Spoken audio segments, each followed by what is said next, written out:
महंगाई पहले से बहुत ज़्यादा बढ़ चुकी है और सरकार कुछ कर नहीं रही है। मैं भी खुद नौकरी करता था, पहले चप्पल बेचता था और काम भी करता था। अब छोड़ के ये बाबा बनना पड़ा है मेरे को, ऐसा सीन हुआ आगे। छोड़ के बाबा बनना पड़ा। बाबा बनने से क्या लगता है आपको, क्या होगा? क्योंकि मेरी घरवाली है, वो कहती है कमाई होती है नहीं, क्या करी, वो अपने मेरे को छोड़ के घर पे चलेगी। मेरे को मजबूरी में संन्यास लेना पड़ा और सत्य की खोज में निकला हुआ हूँ। जहाँ देखता हूँ पाखंडी देखता हूँ मिलते हैं। हरिद्वार से नीलकंठ से सीधा आ रहा हूँ, वहाँ देखा सब बाबा पाखंडी बैठे हुए हैं। कोई चिलम पी रहा है, कोई दारू पी के टहल रहा है। परमात्मा को किसी से लगाव नहीं है और सब ये ऐसी चिंता में डूबे रहते, पता नहीं क्या है क्या। किस चीज से लगाव? मेरे को तो सिर्फ परमात्मा, आपको नहीं, सबको, जो आप पाखंड, सबको लगाव है, इस चीज से लगाव है। उनकी बस इच्छाएं पूरी हो जाए और बस अपना अपना मतलब पूरा होना चाहिए, चाहे दूसरा भाड़ में जाए। अब मैं वहाँ पे आया था मुरादनगर में, एक बेचारा मंदिर के बाहर पड़ा हुआ था, ठंड से कांप रहा था वो, बिल्कुल वो उसके हाथ पैर मुड़े हुए थे, ठंड से कांप रहा था। और उसको देख के मेरे को इतना दुख हुआ कि ये क्या है ये संसार। और एक वहाँ पे आया, थाली लेके आया बाबा के, वहाँ पे काली माता को चढ़ा रहा। उसको मैंने कहा बाबा मेरे पास खुद कपड़े नहीं है, देखो आप देख सकते हो, इसको एक चद्दर दे दो। वो भटकता फिर रहा हूँ, लेकिन उसको किसी ने नहीं देखा। सब बस पूजा कर रहे हैं भगवान की, हो गया कल्याणी, हाथ चढ़ रहे हैं, फल वल सब कुछ सेवा हो रही है। सवारे मनुष्य का कोई नहीं है, मनुष्य का है ही नहीं। मैं अभी यहाँ आया हूँ, मुझे एक बाबा मिले हैं, ठीक है, बाबा मिले। मैंने बोला कि मुझे गुरु की तलाश है और मुझे वो शिक्षा सीखनी है, सत्य की अष्टांग योग, जिसका नाम है शंकर जी ने पार्वती को सिखाया था, जो मोक्ष प्राप्ति होती है।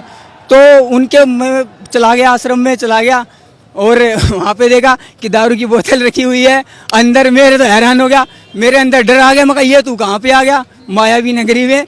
अब वो बातें कर रहे हैं, तेरे को चेला बना लेंगे, तेरे को वहाँ आश्रम है वहाँ बिठा देंगे, 30 गाड़ियाँ हैं और वो है और मठ है, हमारे पास इतनी धन संपत्ति है, सब वो हो जाएगा। तू अगर जो बड़ा, अभी तेरी उम्र कम है तो बड़ा हो जाएगा तो पता नहीं क्या क्या तेरे नाम हो जाएगा। ऐसे ऐसे बाबा हैं जो किसी के पास तो कुछ भी नहीं है, खाने को दाना नहीं है, और बाबाओं के पास आप देख लो जाके 30 गाड़ियाँ, 40 गाड़ियाँ, सब कुछ चलता है। ये है माया, असली माया तो ये। सबसे ज्यादा संपत्ति किसके पास है? बाबा के पास है। हाँ, धर्म जाति पे राजनीति भी होती है, लड़ाई दंगे भी धर्म जाति पे होते हैं। मेरे से भी उन्होंने पूछा था कि तू किस जात का है, तेरे को संस्कार ना पढ़ना करना पड़ेगा, तेरे बाल काटने पड़ेंगे, तेरे को डोरी पहनानी पड़ेगी, तेरा वस्त्र का ये सिखाएंगे वो सिखाएंगे। अब मैंने तो हाथ जोड़ लिया बाबा, मैं तो बस इन सब से मुक्त हूँ। कौन करता है ये आडम्बर करता है, बस दिखावा।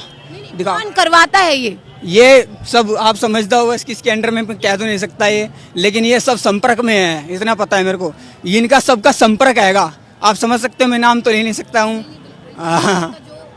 आप आराम से कहिए, जिससे कि हम नहीं चाहते कि आपको दिक्कत हो। जितने भी मठ है, जितना भी जो कुछ है, ये आपस में इनका संपर्क होता है, लेकिन ये किसी की सहायता करे या ना करे। मैं ये कहता हूँ अगर जो एक अनपढ़ भी है ना, वो मठ में चला जाए, वो भी करोड़पति बन जाएगा भिखारी से, ऐसा हो सकता है। ये सच है। इतना बड़ा दावा कैसे कर रहे हैं? क्योंकि मैंने खुद अनुभव किया है इसका, और ये सच है। कोई माने चाहे ना माने, आप भी अनुभव कर सकते हो। लेकिन सच्चा इंसान इन सबसे परे रहता है, केवल परमात्मा उसके हृदय में रहते हैं। मेरे हृदय में भोलेनाथ, आज मेरा उपवास है। वो कह रहे थे बाबा तू खा ले कचौरी, उपवास कुछ नहीं होता है, लेकिन मैंने नहीं खाया। उन्होंने मुझे दही दिया, मैंने दही खाया, ठीक है, और उन्होंने कहा कि उपवास में बर्फी खा सकते हैं, तो बर्फी खाया।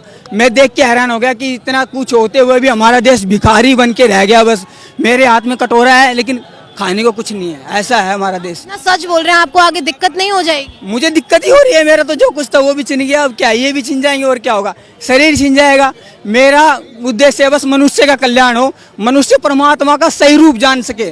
परमात्मा मंदिर में नहीं है, मनुष्य ही परमात्मा का रूप है। और अगर जो मनुष्य की सहायता करेगा ना, तो ये दुख और हमारा ये देश बदलेगा। देखिए कितनी बड़ी बात इन्होंने कह दी कि मनुष्य जो है उसके दिल में भगवान है। भगवान भी ये कहते हैं मैं भाव का भूखा। हाँ, वो भाव का भूखा, उसे दिखावा जरूरत नहीं है। हमारी चाहे कोई भी हो, सरकार हो चाहे कुछ भी हो, श्रद्धा है। ये सब ये संसार बंधा हुआ है माया जाल में, काम क्रोध लोभ मोह अहंकार इच्छाएं वासनाएं, ये सब इसमें धसे हुए हैं। बस बाबा ही क्यों बने? आप मेहनत करके भी तो लोगों की मदद कर सकते थे। मेहनत कोई करने दे जब तो करें, कोई उभरने ही नहीं देते, किसी को दबाते हैं संसार में एक दूसरे को। मेहनत भी कोई नहीं करने देता, दबाते हैं एक दूसरे। कैसे दबाते हैं? अगर जो कोई उभरना चाहता है उसको हटा के दूसरे को बैठा देते हैं, या कुछ करना चाहता है। गरीब आदमी कभी उभर नहीं सकता, मेरा मानना यही है। ये सच्चाई है और ये कभी नहीं उभरेगी। जो लालची बेईमान है उसके पास सब कुछ है, जो मायावी है, झूठा इंसान है, वो ही राज करेगा इस देश में, और सच्चा इंसान यूं ही दर दर की ठोकरें खाता फिरेगा और उसकी कोई भी नहीं सुनेगा। यही सच्चाई है। 28 साल की उम्र में ये बाबा बन गए हैं। अभी एक हफ्ते पहले इन्होंने संन्यास लिया। इनका कहना है कि ये मनुष्य की मदद करना चाहते हैं। इनका ये भी कहना है कि अगर दिल में भगवान होने चाहिए। देखिए, इनकी बातें मुझे बहुत हद तक सही लगी, और जहां एक तरफ लोग कह रहे हैं कि गरीबी नहीं है, बेरोजगारी नहीं है, उस पर भी इन्होंने सवाल उठाया कि नहीं, ऐसा नहीं है, गरीबी है। हमारा डेटा भी यही कहता है, गरीबी, महंगाई और बेरोजगारी बहुत ज्यादा बढ़ गई है, जिसकी बात मैं लगातार हमारे चैनल के माध्यम से उठाती रहती हूँ। आपका इन पर क्या कहना है इस वीडियो पर, हमें कॉमेंट सेक्शन में जरूर बताएं। धन्यवाद।